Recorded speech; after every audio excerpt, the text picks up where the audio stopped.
ஏண்டா நேத்து தான் நீ சரக்கே அடிக்கலையே, அப்ப எப்படி அவன் பொண்டாட்டி ஒன்று அடிச்சா? அட ஏன் மாப்பிள்ள கேட்குறேன். நேற்று நானும் என் பொண்டாட்டியும் கோயிலுக்கு போனோம். அந்த நேரம் பார்த்து ஒரு குரங்கு ரோட்டை கிராஸ் பண்ணுச்சு.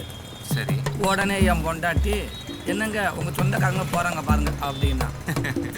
நம்ம வாய் சும்மா இருக்குமா? ஏன் என் மாமனாரை எனக்கு தெரியாதா அப்படின்னு. ஏண்டா வாயை வச்சுக்கிட்டு சும்மாவே இருக்க மாட்டியா நீ? இப்பெல்லாம் கவுண்டர் கொடுக்கலன்னா காலம் தள்ள முடியாத மாப்பிள்ள. என்ன தம்பி நல்லா இருக்கியாப்பா? நல்லா இருக்கேன்க்கா. அண்ணே ஹாய் செல்லுக்குட்டி. அக்கா, எரும மாடு எத்தனை லிட்டர் பால் கறக்குது? தம்பி இது எரும மாடு இல்ல பசு மாடு. அது பசு மாடுன்னு எனக்கு தெரியாதா? நான் கறக்கிற எரும மாட்டை கேட்டேன். இப்படிலாம் முறைக்க கூடாது. மாடு மிரளுமா இல்லையா? பால் கீழே போகுது பாரு. 5 வருஷம் படிக்கிறேன்னு ஹாஸ்டல்லே இருந்துட்டேன். அப்புறம் 5 வருஷம் ட்ரைனிங்கு வேலைன்னு வெளியூர்லேயே தங்கிட்டேன். எங்களை பற்றி உனக்கு என்னடா தெரியும்? எங்களுக்கு சுகர் இருக்கா, ப்ரெஷர் இருக்கா, இல்லை நாங்கள் என்ன சாப்பாடு சாப்பிட்றோம், எங்களுக்கு என்ன மருந்து மாத்திரை வேணும், ஏதாவது உனக்கு தெரியுமா? சொல்லு. உங்களுக்கு கொல்லி வைக்கிற மகனை விட்டு கொடுக்க மாட்டீங்களே? ஆமாண்டா, எனக்கு என் மூத்த பையன் தான் வசதி. நீ பணம் அனுப்பிட்ட மட்டும் போதுமா? இந்த குடும்பத்தில் எந்த நல்லது கெட்டது நடந்தாலும் அவன் தானே எல்லாத்தையும் பார்த்து பார்த்து செய்கிறான். ஆமா, உன் பெரிய மகன் வீட்டுக்கு, நான் நாட்டுக்கு. திருச்சி வந்து உன் மகனை பத்தி கேட்டு பாருங்க. இப்படி ஒரு மகனை பெத்த மகாராசின்னு உங்களை உச்சி வந்து பாராட்டுவாங்க. அவ்வளோ நல்லது பண்ணியிருக்கேன் நான். ஆமா, உன் பெருமையை நீ தான் மெச்சுக்கணும். அம்மா, வந்தது வராம என் தம்பி கூட சண்டை போட்டுட்டு இருக்க. ஏய், போய் சாம்பார் எடுத்துட்டு வாடி. வெளியூர்ல என்ன பண்ணி என்னப்பா? உள்ளூர்ல நீ ராஜாவா இருக்கனா? ராஜாதான். இன்னைக்கு மாப்பிள்ள ஊருக்குள்ள ராஜா தானே. என்னென்ன பாக்குறீங்க? அந்த ரவுடி பைய பவானி சம்பந்தப்பட்ட ஆட்கள்லாம் மதுரைக்குள்ள எவ்வளவு அல்சாட்டியம் பண்ணாங்க. அத்தனை வேத்தியம் போட்டால என்கவுண்டர்ல யாரு? உங்க தொம்பிக்காரு தான். இதை விட ஊருக்குள்ள வேற என்ன நல்லது பண்ணணும்னு நினைக்கிறீங்க? அட்டிக்கு வானவங்களே ஹாப்பி தானே.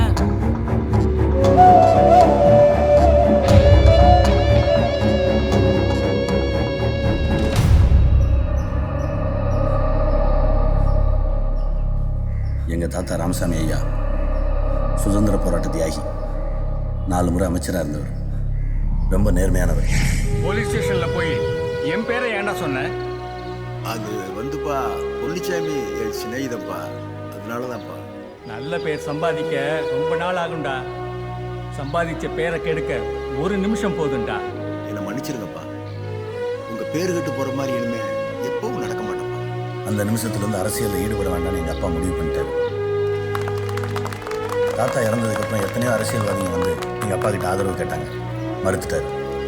மற்றவங்க நானும் ஒன்றா மச்சான். ஐயாவுக்கு அப்புறம் ஜாதிகாரில் ஒருத்தன் அரசியலில் வர வேண்டாம். என்னை மன்னிச்சிரு சின்ராஜ். அரசியலில் ஈடுபட மாட்டேன்னு ஐயாவுக்கு சத்தியம் பண்ணி கொடுத்துருக்கேன்.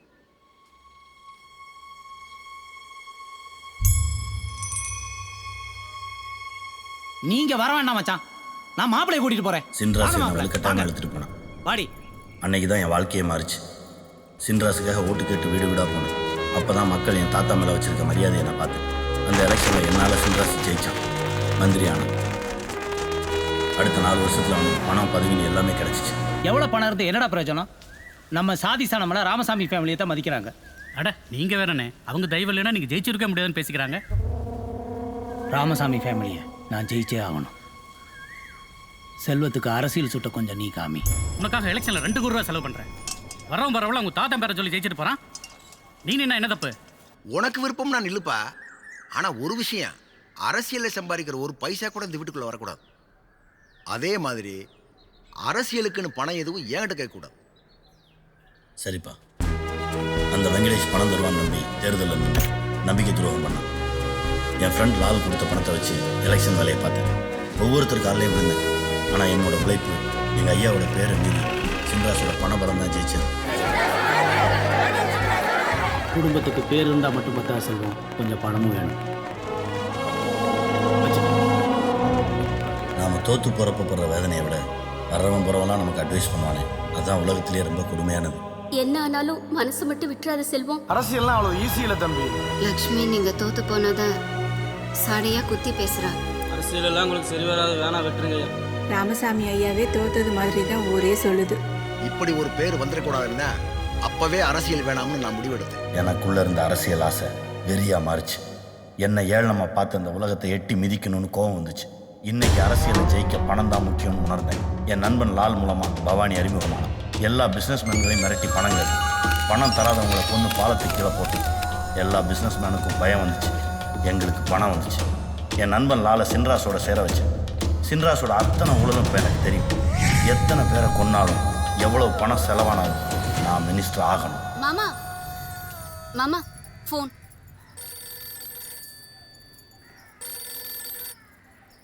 ஹலோ செல்வம், பவானி சம்மந்தப்பட்ட ஆளுங்க எல்லாரையும் போட்டது என் தம்பி தான் எனக்கு தெரியும். என்ன பண்ணலாம்?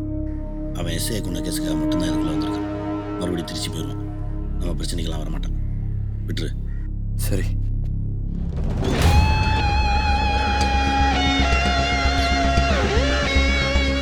சில நாட்களாக தேடப்பட்டு வந்த ஆர்கிட் வளரி உரிமையாளரும் நியூ பாலிடன் கிளப் சேர்மனுமான திரு ரத்னவேல் அவர்களின் உடல் இன்று அதிகாலை ஆனமலை அருகே கொடிக்குளம் விளக்கு ஆற்றுப்பாலத்தில் கண்டெடுக்கப்பட்டது.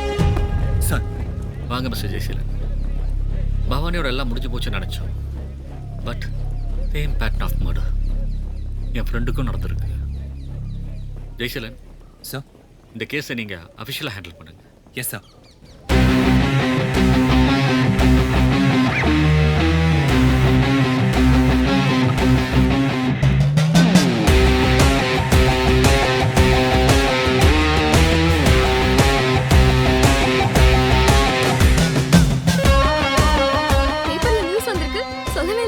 ஆமா, sudden appointment. Okay sorry disturb பண்ண விரும்பல. ஓகே. நம்மளோட ஃபர்ஸ்ட் மூவ் சிட்டில இருக்கிற டாப் மோஸ்ட் பிசினஸ்மேன் எல்லாரையும் மீட் பண்ணோம். உடனே அரேஞ்ச் பண்ணுங்க. I am Jayaseelan, assistant commissioner of police. இந்த கேஸ் விஷயமா நான் தான் டீல் பண்றேன். உங்களோட பயம்தான் அவங்களோட பலம். லாஸ்ட் வீக் நடந்த மிஸ்டர் ரத்னவேலோட மரணம் பவானியை தாண்டி எவனோ ஒருத்தன் இருக்கான்னு உணர்த்திருக்கு. ஐ அம் கெஸிங் கண்டிப்பா மறுபடியும் உங்க எல்லாருக்கும் த்ரெட்னிங் கால் வரும். பயப்படாதீங்க. Please inform me. போலீஸுக்கு இன்ஃபார்ம் பண்ண ரத்னவேலுக்கு நடந்தது எங்களுக்கு நடக்காதுன்னு என்ன சார் நிச்சயம்? ஏன் நாங்க மட்டும் இந்த கேஸ்ல உங்களுக்காக ஒரு எஸ்ஐ இல்லையா? இப்போ கூட நான் பேசிட்டு இருக்கிறது உங்களோட பாதுகாப்புக்காக தான். எங்க கிட்ட இருக்கிற ஒரே க்ளூ நீங்க தான். நீங்க சப்போர்ட் பண்ணாதான் நாங்க அவனை பிடிக்க முடியும். Please cooperate with us. ஏய் செல்வம், உன் தம்பி நம்ம பிரச்சனைக்குள்ள வரமாட்டான்னு சொன்ன, நம்மளை நெருங்கி வந்துட்டான். நம்ம எல்லாரும் மாட்ட போறோம். இங்க பாரு செல்வம், முதல்ல உன் தம்பியை போட்டு. அண்ணே வேணாம்ண்ணே. டேய், உனக்கு என்னடா பிரச்சனை? மொத்த எஸ்ஐயை செஞ்சதுக்கே பார்த்தீங்களே, மொத்த போலீஸும் ஒன்று சேர்ந்துட்டாங்க. இதில் அசிஸ்டன்ட் கமிஷனர்னா ரிஸ்க் ரொம்ப பெருசுண்ணே. வேண்டாம். மாமா உங்க பையன் உங்ககிட்ட ஏதோ கேட்கணுமா? ஆ இந்தா சொல்லு, அப்பாட்ட சொல்லு. அப்பா மத்தியானம் சாப்பாடுக்கு வரும்போது வாங்கிட்டு வரண்டா செல்லம். சரியா? சரியா செல்லம்? பார் செல்வம், எலெக்ஷன் 6 மாதத்தில் வரப்போகுது. அதுக்குள்ளே எல்லா பிஸ்னஸ்மேன்ட்டையும் பணத்தை வாங்கிடுவோம். என் தம்பி நம்மளை நெருங்கிறதுக்குள்ளே நம்ம ஆட்டத்தை கலைச்சிடும்.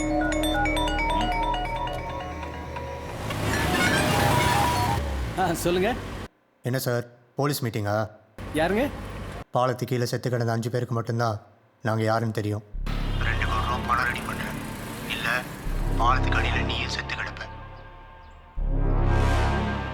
சார் பேசாம போலீஸ் கிட்ட போயிடலாம் சார். ஏப்பா இப்போதான் போலீஸ் மீட்டிங் முடிஞ்சு வர்றதுக்குள்ளே ஃபோன் கால் வருது. அப்படின்னா போலீஸுக்குள்ளே அவன் ஆள் இருக்கான் தானே அர்த்தம். அதுக்காக ஃபோன் பண்ணி கேட்டவனுக்கெல்லாம் பணத்தை கொடுத்துக்கிட்டு இருக்க முடியுமா? எனக்கு ஒரு யோசனை தோணுதுங்க. சொல்லுங்க. திருநெல்வேலியில நமக்கு வேண்டி பாய் ஒருத்தர் இருக்கார். அவர் மதுரை பவானி மாதிரியே பெரிய ஆளுங்க. அவருக்கு தகவல் சொல்லி ஆட்களை வரவழைச்சோம்னா இந்த மிரட்டி பணம் பிடுங்கிறவனை பிடிச்சிடலாம். அண்ணே 2 பொண்ணை பெற்றவர், பிரச்சனை வேண்டாம். பேசாம பணத்தை கொடுத்துருப்பா. எதுக்கு ரிஸ்க்கு? தெரிஞ்சதை சொல்லிட்டேன். போலாம்.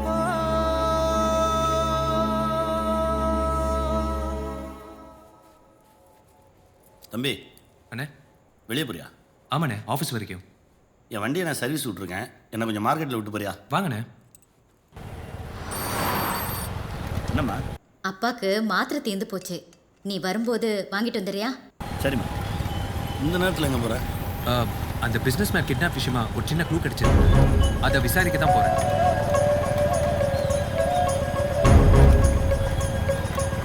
தம்பி அப்படியே கொஞ்சம் போகிறோம். சரி சரி, நீங்கள் ஃபைனல்.